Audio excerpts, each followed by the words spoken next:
Do so. Yeah, now you can start. Oh, now I have to watch my words, of course. But okay, welcome everybody in Eindhoven, actually. So you see at the back, we see the lab where I'm actually in at this moment, the EASY lab. It's the Eindhoven Artificial Intelligence Systems Institute. And we're very happy to share in the next 28 minutes or so what we're doing here in Eindhoven. And also the ICAI labs that we have started now. We've got a few, and of course we cannot highlight them all, but we will have a closer look on what we're doing within the MTech ICAI lab and also in the AIMM, the AIM. So that's on AI-enabled manufacture and maintenance. That's the other ICAI lab of one of the other ICAI labs, and you will hear more on detail about that one as well. Now, I'm also asked to give you a small introduction of what's happening, at least in Eindhoven, and what we're doing here in the Eindhoven Artificial Intelligence Systems Institute. So I prepare a few slides for you just to give you a little bit of background and also what motivated us to step into artificial intelligence, which actually started more or less half a year ago. 2 years ago. We call it actually AI for the real world. It's a focus area that we are looking what happens when this AI also touches the machines. We are kind of the classical machine builders here in the region, and therefore we tend to focus ourselves on that one. Maybe just a personal motivation, and also to hurt all the Dutch people a little bit. I start with this one. Maybe you recognize this one, and this may be a little bit painful for all the Dutch, but this is a little bit more than 10 years ago, when Arjen Robben found out that the shoe of Iker Casillas, the Spanish goalkeeper, was about 1 or 2 centimeters too long for us to score 1-0 in the World Cup final. And it ended up not so good for us. The Spanish won in the extra time.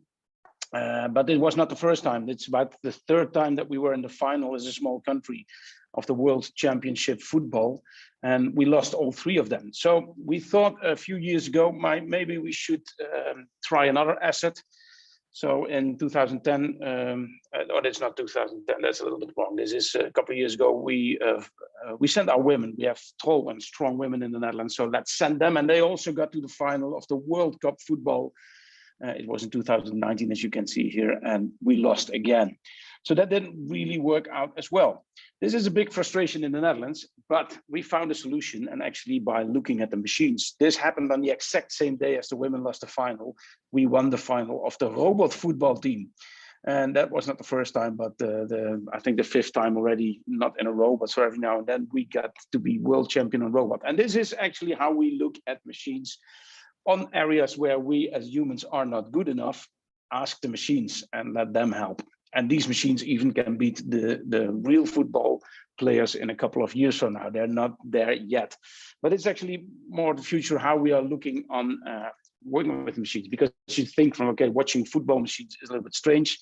I was at this final, which happened here in the Netherlands, with a couple of thousand people going berserk by looking at machines, which already indicates what this future relation with machines are. And this is going to be important because that's what actually happened. This AI that used to be a cyber-only system with algorithms that do all kind of study and know exactly what kind of song that you want to hear.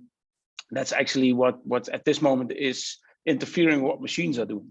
So we also decided here in Eindhoven that we are going to mix this classical data science with some of our, in all modesty, strength of specialisms, at least here at the university and the region, of how this humans and ethics are involved in order in this human-machine interface, but also this machine building, the classical system engineering. And with that, we also see our mission that with this AI moving from the data owner to the data human machine, we could also add something to what's already happening in the Netherlands with our specialism to be significantly leverage the huge potential of this next generation AI, which we call AI for the real world. Now, just to highlight a little bit of what's happening here and also where we hope to work together more with other universities and companies, we decided to focus on 3 application areas, being health, high-tech systems, and mobility. With our focus areas that you already see in this former figure of data algorithm, engineering systems, and humans and ethics. And in order to give body to this cooperation, we use the ICAI labs, but we also defined before we did that 5 different moonshots, one on each of the application area.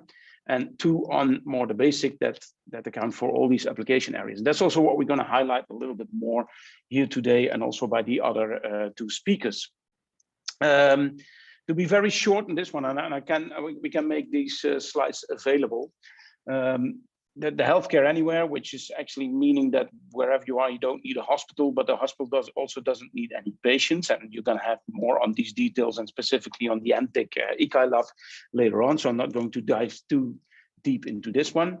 The other one is the next gen industry, the industry we continue to go from industry 3.0 to 4.0, and the next will probably be 5.0. But we always say that we actually need industry 0.0 with 0 surprises and 0 repetitive jobs, and also 0 unexpected maintenance and all this kind of stuff. So that's the new kind of industry that we're together with all the companies here in the area are developing. We're working specifically on the mobility, and of course we make it responsible. A lot of people say we have to get rid of congestion, but that's not the biggest problem. We first and foremost will have to reduce traffic-related fatalities and injuries, but also get all the environmental impact of mobility down to 0, which is possible using AI. And there's a lot of projects here running on that as well. Now the other ones are the trustworthy data. That's of course the basic one that you need, and the thinking assistance. With the thinking assistance actually being one of the most strong ones and the most important ones. If this is really the future of robotics, are we going to have thinking assistants, or if these robots are going to be smarter than us, are we becoming the assistants of these thinking machines?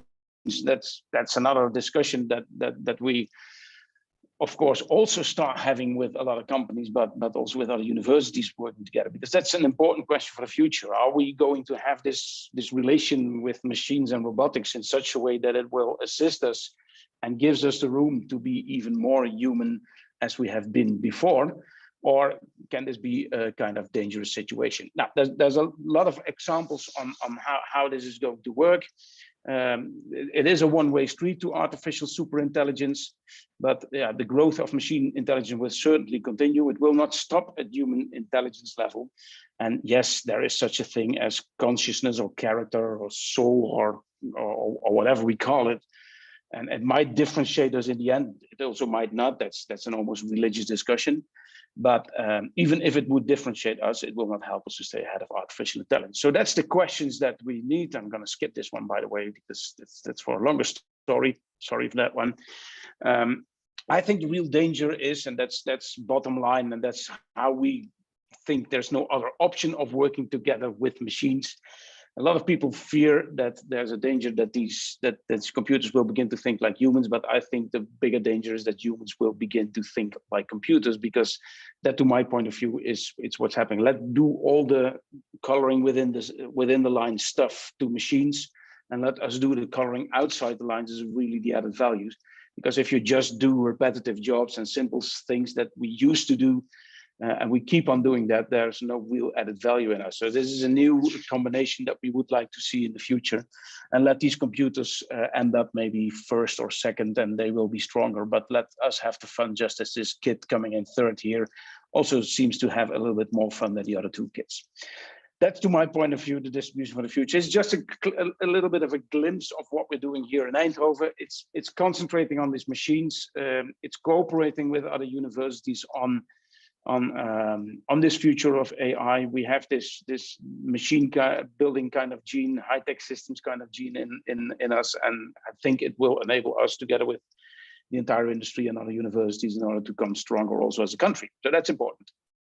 But that's all introduction and some important messages. Let's go to what the real work that is being done. So the first, I want to introduce 2 persons actually that work together in the MTech, the Eindhoven based Medical Technical Institute. Carmen, probably I'll give you first the word, and after you, we also hear Marcel van Veer, who also from the Technical University, but also works here in the hospital. Carmen, can I give you the word first? Yes, but you also have to give me permission to share my screen, Carlo. I will stop sharing at least. Yeah. That's the first thing, and I think I don't have any permissions to give. That's probably technology, but they'll probably take care of it. Okay. Yeah? You can share your screen. You can share screen. Thanks, support.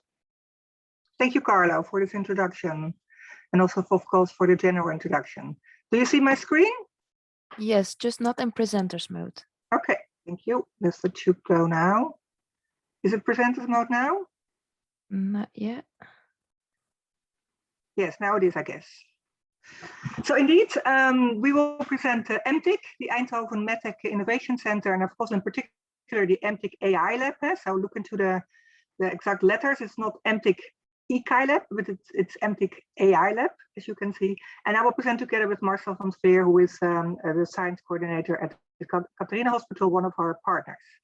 Well, the main ambition of MTIC is to get a fast track to clinical innovation. And I think this early afternoon in the introduction, it was already mentioned quite clear by Martin that the aim of ICAI Labs is to get societal impact by our labs. And I think that's essentially also the aim of MTIC. MTIC did evolve from long-term bilateral and trilateral collaborations in our region.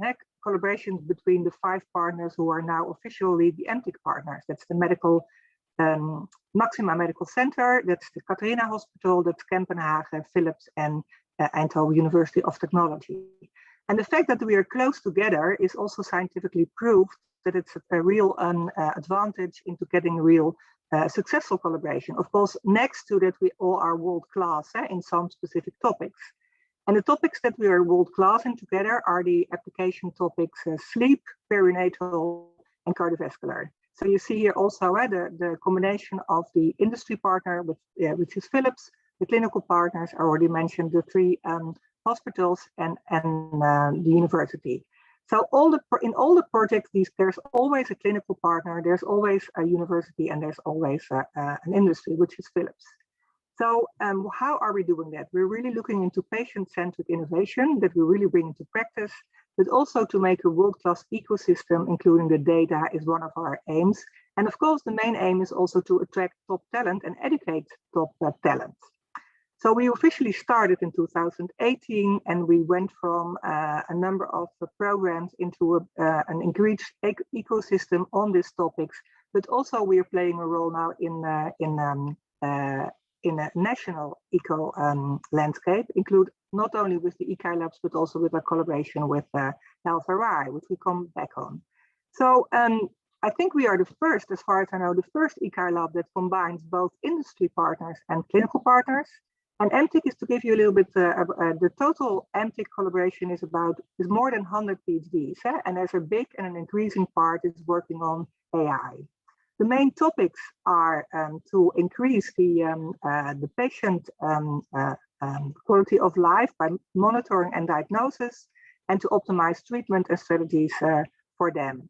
And we're using for that data-driven data-driven models and data-driven approaches. Clinical decision-making on uncertainty is an important topic. And of course, I already mentioned the role of data. Some of the technologies, of course, imaging, I'm not going to read everything on the screen, but you can read it yourself. Patient monitoring and clinical decision supports are really important. And to give you a little bit idea about what we're actually doing, I hand over the voice to Marcel, and I will keep pushing the screen, Marcel, so you can just take over. Okay, yeah, thank you. So this is, well, probably what people think about what AI or healthcare will look like in future. And of course, data will mean quite a lot, of course, in giving context, meaning, and insight into data. But there is a different thing below that. And if you want to click one time, the data itself is also a challenge. And I will come back to that later on. So here are 2 examples of what kind of algorithms are useful in the clinical practice. And the first one is the dermatologist. That algorithms can determine whether a lesion on your skin is benign or malignant. And the algorithm can do it as good as the dermatologist as well. And the other thing is that on a normal electrocardiogram, and that's what you see on the screen on the left, it's EKG, it's normal rhythm. Algorithms are capable of showing which patients are going to have a rhythm disorder. And if you can click one time. Yes, thank you. That's say the atrial fibrillation. And cardiologists are, of course, capable of diagnosing that people have that, but they're not capable of developing or to distinguish the patients that develop this kind of rhythm disorders. And that one of the, of course, the prerequisites is that you have data, but the other thing is that you also have the resources to do so. And one of our big issues that we collaborate within MTech is that we are manufacturing or developing the health data portal. And there are several things in there. There are 3 parts. One part is the data itself. It's the institutions that provide the data. That's on the left. And then we have a legal entity, the third trusted party, the TTP, that covers the legal part that everything that you do with the data is also, of course, permitted. And then the most important thing for the researchers and the developers is this health data portal where they can look for the data, what kind of data is available, and also a workspace where eventually the development can eventually be done. And this is more or less, say, the regional infrastructure, and that closely is relating to the health right that Carmen just mentioned. It's a national infrastructure that we're building upon. So if you, so these red things, that's a thing that I want to stress a little bit more, because next slide, please, is the data. Of course, that's one of the boundary conditions of any AI algorithm, and then you have data, data, and data. And if you do next slide, there is more to data in itself. Of course, the data needs to be available, accessible, and of course you can read it. And if you do the next slide, the regulations is also, of course, one of the most important things, especially because it's health data. So the check for the legal basis is also one of the parts in the health data portal. And if you go to the next one, you might think that because we have our health electronic health records, it's really easy to get access to this data, and that's then transferred to the warehouse. But of course, it's not so easy, because if you have our electronic health record system, the actual thing is that you only have viewers to the raw data that you actually want to need and build upon if you want to develop these kind of algorithms. So there's a big challenge to do so. And if you click once more, then if you look at the timeline, next one, please, then you'll see where we are. We're still in the late 80s in terms of, say, data structure, but we're still working on it. Next slide. In parallel to the development of the architecture of this health data platform is that we want to go towards the data fabric, where the modalities are filled with the raw data from the systems, and they're cleared and they're searchable. And at the moment, there are already workplaces within our hospital to develop these kind of stuff. And algorithms, but there are still some hurdles to be taken. And next slide, please. So the thing is that of course we're not there yet, but there's big steps that we're making, especially with the health data portal, but also in the implementation of broad consent. That's so that you ask every patient that his or her data can be used for research. And that will eventually end up with better data, and that will deliver better knowledge and eventually better care. So the next slide, please.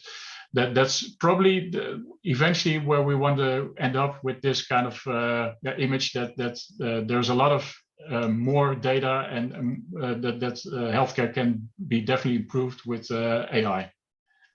Thank you, at least, for this really fast and talk.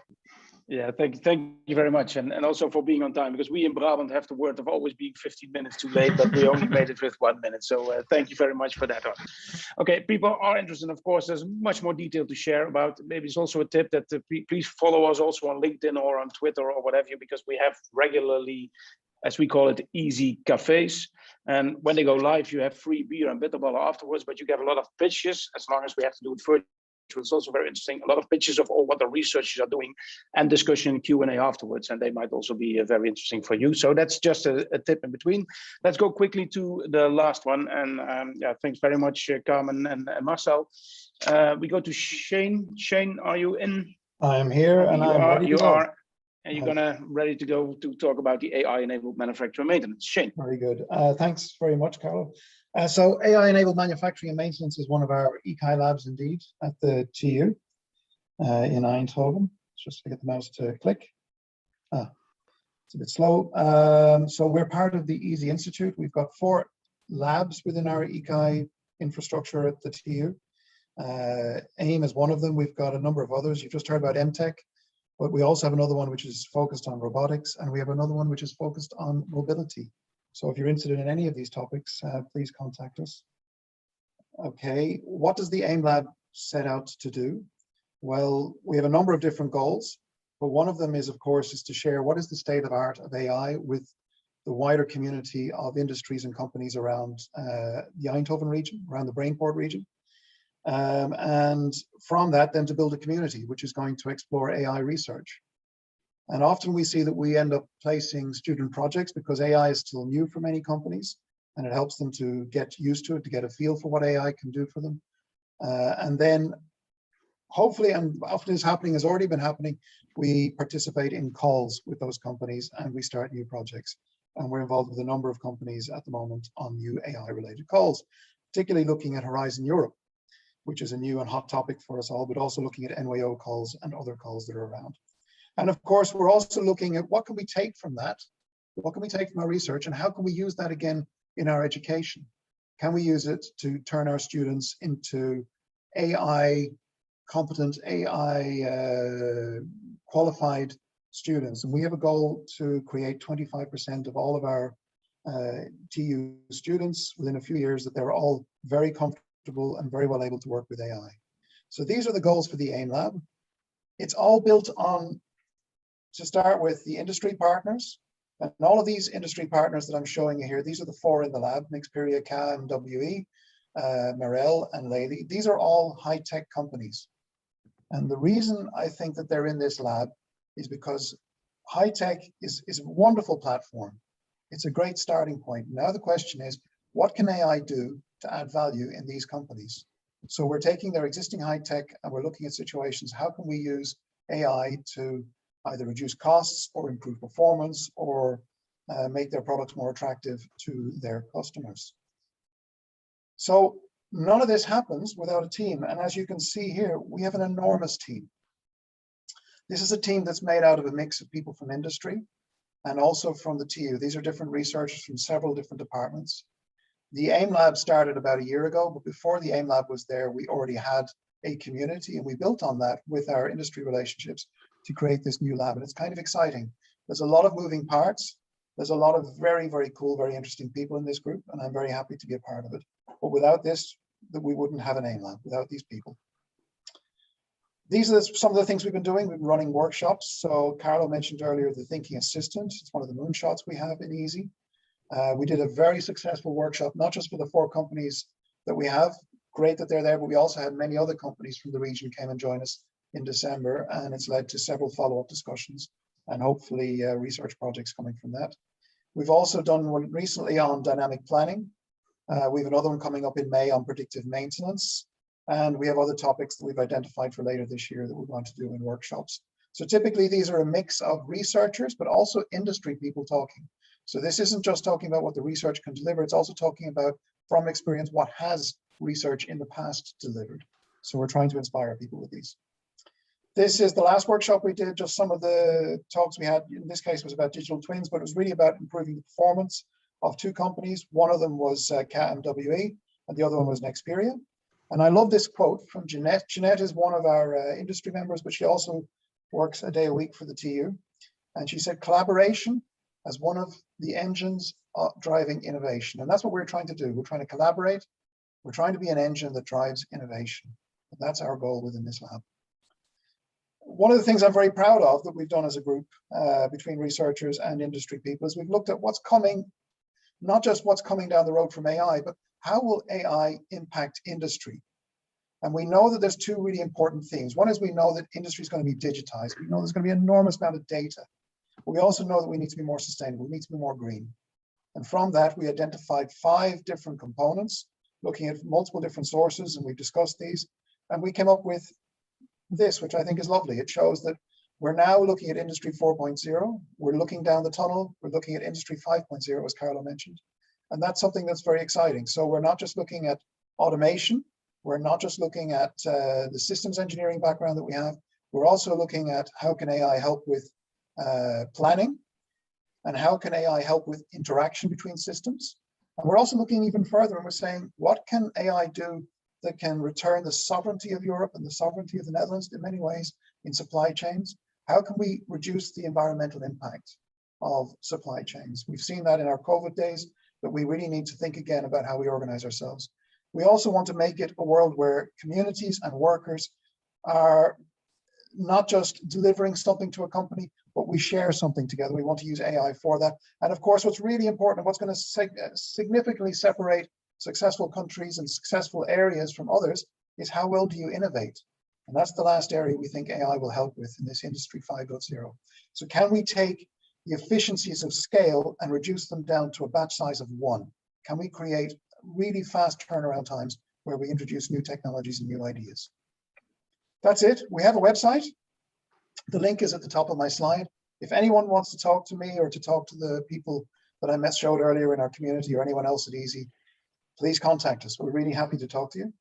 We're looking for cooperations with companies and also with other research institutes across the Netherlands and even further. That's my pitch and story. Thank you very much. Okay, thank you very much, Shane. So I think we made it exactly in a half an hour. So also thanks to the presenters. More information you can also see in the comments, links to our websites. And next on the program, you can experience after the breakout session, a video from Buster Franken about the startup Fruit Punch. And of course, later on, we also have the virtual drinks. And hopefully later this year, we also have the physical drinks here in our lab when we have the easy cafes and start them up again. Hope to see you all back then. Thanks for your attention for this half an hour, and let's cooperate in the future. Thank you very much. Back to, I think, the host. Oh, it's still 14. Now it's exactly half an hour. That's not good. We'll be No sent back on Brabants, quickly. no Brabants kwartiertje. I think the breakout rooms will stay open for another 5 minutes, indeed. Oh. So if Okay, there cool. are questions, you have the time for 5 minutes. If there are none, we can just leave the breakout room. Okay, there will be a smart movie available about one of our startups, Fruit Punch, which is actually also a community of AI, and they already growing around the world. So that's another nice thing to join. Are there any questions? Let's see. If not, maybe after such an intense day, people need a little bit room to breathe a little bit. Okay, we'll leave it with that then. Thank you very much. Have a look at the building that when you're at the university, you know where to find it. It's on the side of the city. And we've got, I think in all modesty, regularly good coffee. So please come and have one.